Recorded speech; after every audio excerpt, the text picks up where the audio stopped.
Oh haleluya, uri uwo kwizerwa Yesu we. Shalom bakundane data, ngiye kubaha ikaze kuri Kamera Gospel TV show. Amahoro y'Imana nabane na Pastor Urukundo Genevieve. Ngarutse muri cya kiganiro cyo gushima Imana ku buzima bwawe bitanu gusa, ubuzima bwawe bugahinduka ukaba wegereye Kristo nk'umwami n'umukiza w'ubuzima bwawe. Turi mu mpera z'umwaka, turimo turasoza umwaka, tugeze mu kwezi kwa 12 ndetse uyu munsi ni tariki 30 mu byibuke. Ndagira ngo mbyibutse yuko Yesu akiri ku ngoma kandi akiri uw'agaciro, akiri umwami. Yesu Kristo ni umutsinzi, ni iryo tangazo nagutangariza muri iki gitondo. Reka tubanze dushimane Imana. Turagushimye Uwiteka Mana nziza, wabanye natwe kuva uyu mwaka utangiye kugeza usoje.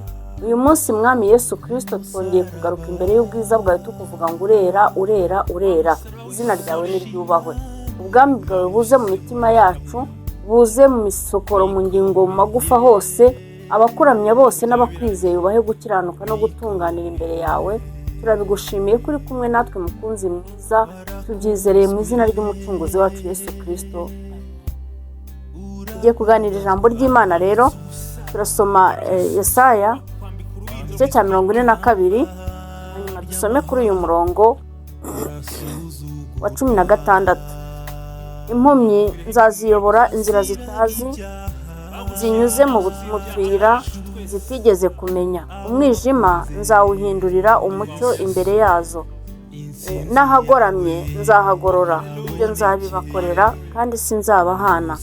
Ariko abiringira ibishushanyo bibajwe bazasubizwa inyuma. Ababwira ibishushanyo biyagijwe bati muri Imana zacu bazakorwa n'isoni cyane. Reka nkubwire mwene data, hari igihe wari umaze mu kutamenya cyangwa se mu gushidikanya, wagiye ushidikanya ku by'Imana yavuze. Ntabwo ari abahanuye bavuze ibitari byo, nta nubwo ari uko Imana itavuganye nawe, ahubwo gira kwizera. Uyu mwaka tuwubakeho kwizera kugira ngo iby'Imana yavuganye natwe bisohore mu izina rya Yesu. Kandi ikindi nakumenyesha, ndagira ngo wature neza, wige kwatura uvuga uti mwami Yesu, inzira zanjye ndazikwegereje, uziyobore kandi amarangamutima apfuye uyakure mu buzima bwanjye.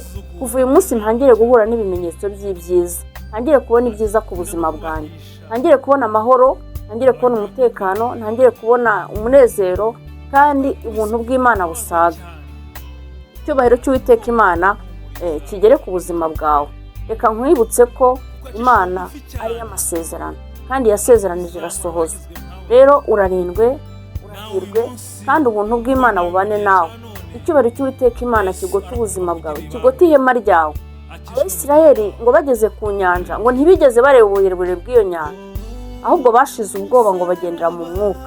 Uyu mwaka dusoje ngwino ugendere mu mwuka, wambuke ibyari bikugerageje, wambuke ibyari bigutangiriye, hanyuma ugere mu masezerano. Uwiteka aguhire kandi agugirire neza, Uwiteka kunezeze, aguhe umugisha, aguhe gukuma ku byiringiro by'ahazaza. Ubuntu bw'Umwami Yesu Kristo bubane natwe twese, amen. Reka dusenge. Turagushimye Uwiteka, wowe uturinda buri munsi. Amasezerano yacu n'ubundi ntaho agiye urayafite, urayakomeje. Ni ukuri turi ibyaremwe bishya, turabigushimiye. Aya masaha rero twongeye kugaruka imbere y'ubwiza bwawe, tugushimira uyu mwaka dusoje, tugushimira igihe wundi ugiye kudutangiza. Ubuntu bwawe buzabana natwe, uzarinda mwene data, uzamuyobora mu nzira akwiriye kunyura kandi uzamugendesha amanywa n'ijoro ye gucogora, uzamugira nk'ikizu, uzamwambutsa ibyari bimuteye ubwoba. Ni ukuri isezerano ryawe riri ku buzima bwacu kandi intambwe zacu uzaziyobora. Urakoze kubanye natwe, uha umugisha abakozi ba Kamera TV show, uha umugisha abanyarwanda, uha umugisha abatwumva ku isi yose, kandi uha umugisha abakwizera bakwakiriye nk'umwami n'umukiza, n'abatarakumenya nabo biyereke. Urakoze kuko ubidukoreye. Izina rikomeye ry'umucunguzi wacu Yesu Kristo, amen. Shalom shalom, amahoro y'Imana bane namwe mwese. Ndabakunda cyane kandi mukomeze gukurikira isengesho ndetse n'ijambo ry'Imana. Uwiteka abagirire neza, abahire.